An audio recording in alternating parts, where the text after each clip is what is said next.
Doctor Hari Telangana బొగురుబజల్ శాఖలో registered hydrogeologist పనిచేస్తా ఉన్నానండి. చూడొచ్చు ఇక్కడ నేను ఆత్మకూరు మండలానికి అయితే సర్వేకి రావడం జరిగిందండి. ఈ పరిసర ప్రాంతం అంతా ఈ మొక్కజొన్న పంటను అయితే వేసుకోవడం జరిగింది. పంట అయిపోయిన తర్వాత ఈ మొక్కజొన్న కొయ్యకాలను అయితే కాల్చుకునే ప్రయత్నం అయితే రైతులు చేస్తా ఉన్నారండి. సో రైతు మిత్రులారా, నేను గతంలో వరి పంట మీద అయితే నేను ఒక వీడియో చేయడం జరిగింది, యూట్యూబ్ లో పెట్టడం జరిగింది.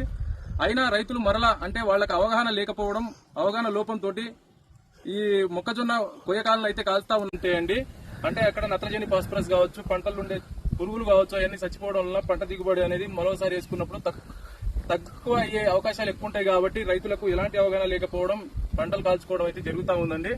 సో చెప్పండి, ఇలా కాల్చుకోవడం మంచిది కాదే. మేము ఒక జియాలజిస్ట్ గా చెప్తా ఉన్నాం, ఇలాంటి కాల్చుకుంటే రేపటి రోజున మరోసారి పంట వేసుకుంటావు కదా, దిగుబడి తక్కువ అవుతుంది. భూమి సాపు ఉండాలని కాలబెడతాను. అట్లా కాల్చుకోకూడదు. అట్లా కాల్చుకుంటే ఇందులో ఉండే నత్రజని, ఫాస్ఫరస్, ఏదైతే పోషక ఖనిజాలు ఉంటాయో అవన్నీ చచ్చిపోయి మరో పంట వేసుకున్నప్పుడు దిగుబడి తక్కువ వచ్చే అవకాశాలు ఎక్కువ ఉంటుంది. మళ్ళీ వాటర్ స్కారిసిటీ ఏర్పడే అవకాశాలు ఉంటాయి. అంటే పైన పడే వర్షపాతము భూమిలో ఇంకనీయకుండా చేస్తుంది ఇది. ఎలాంటి కాల్చుకోకుండా అయితే మీరు చేయండి. మరోసారి మేము ఒక జియాలజిస్ట్ గా చెప్పిపోతున్నా, ఒక శాస్త్రవేత్తగా మరోసారి అయితే కాల్చుకోకండి. తెలియదు ఇది కాలువ కదా, నేను చెప్పేది అయితే అర్థమైందా? ఇది చాలా నష్టం అవుతుంది మీకు.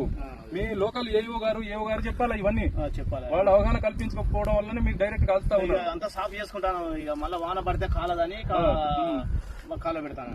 సరే ఇంకోసారి కాల్చుకోకు.